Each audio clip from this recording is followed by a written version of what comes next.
here at Phuket. Please enjoy the sunset, but we are too late, the sun is gone down. Raise your hand if you like going to the beach and watching the sunset. That's what I thought. Most everyone enjoys having some sand between their toes from time to time, so let's head to the shoreline. And here's a life tip. The sunset waits for no man or woman. Do you remember back in old LA? Oh, when everybody drove a Chevrolet. Oh, whatever happened to the boy next door? The suntan crew got all American mail.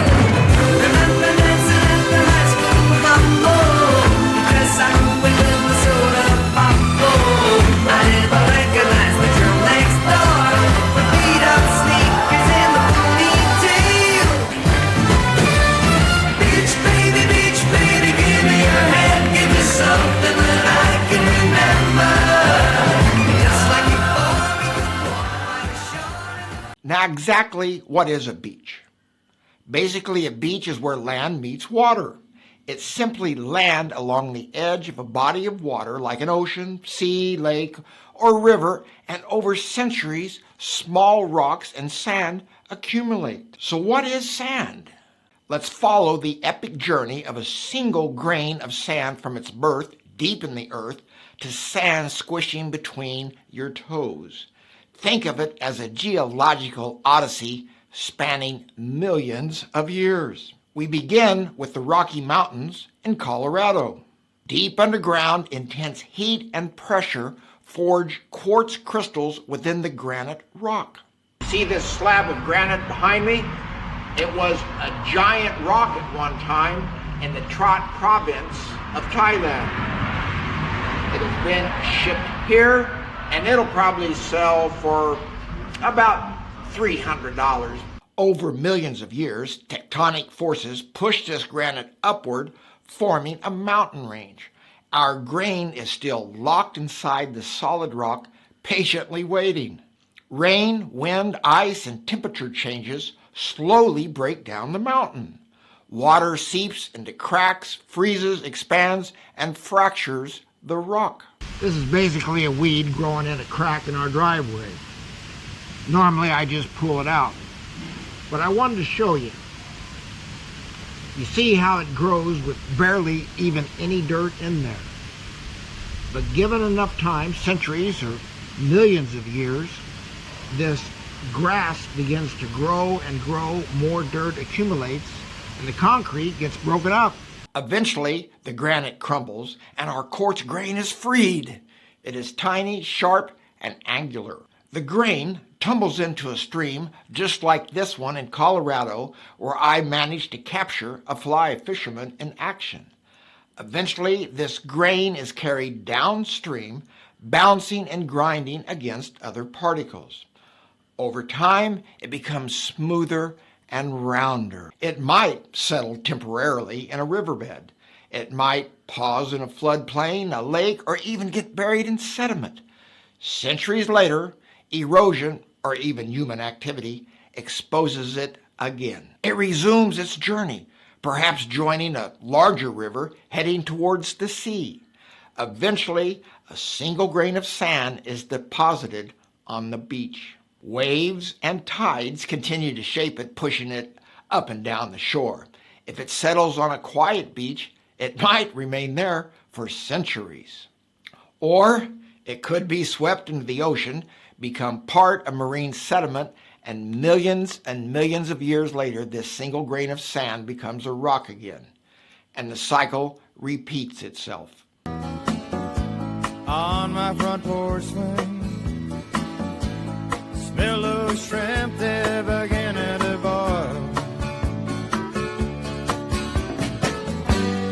Wasting away again in Margaritaville, searching for my lost sugar salt. Some people claim that there's a woman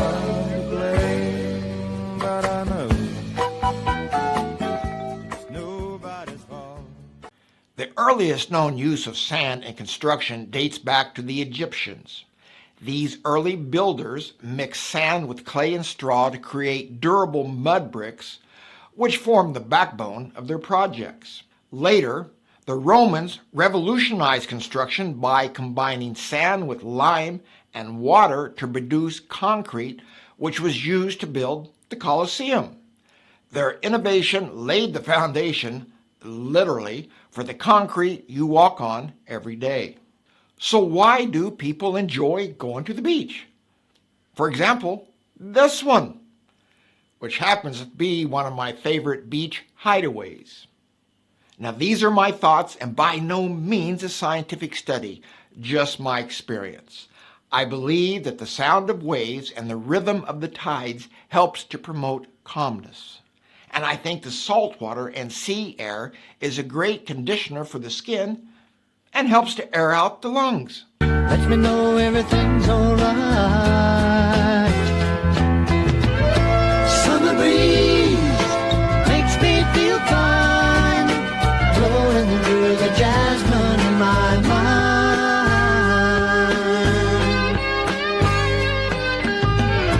Summer breeze makes me feel fine, blowing through the jasmine in my mind. Now, let's dig into the sand pile a little deeper. What you see here is from over 20 years ago is the beginning of construction at our place, D&G, and the workers were adding sand into the mixer to make concrete for the foundation. In the background is the Nan River and where this sand was originally dredged from. The sand is cleaned and filtered and eventually ends up at the local building supply shops. Here I am at my local hardware store. Let's see what they have in store as far as sand goes. Let's take a look at some of the different kinds of sand. This sand right here is a little coarser, and it's used for the concrete in your floors and your walls. Over here, right in front of us, is sand that is used to lay block and brick. The pile of sand way over there is used for plastering because it's a very fine sand. Moving on. Remember the COVID pandemic?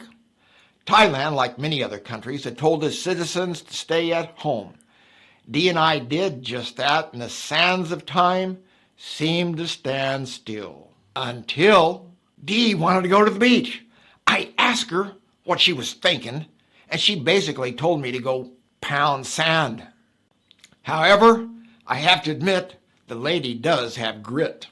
Thanks for watching, and my suggestion is to draw a line in the sand and head to the beach. I'll see you later.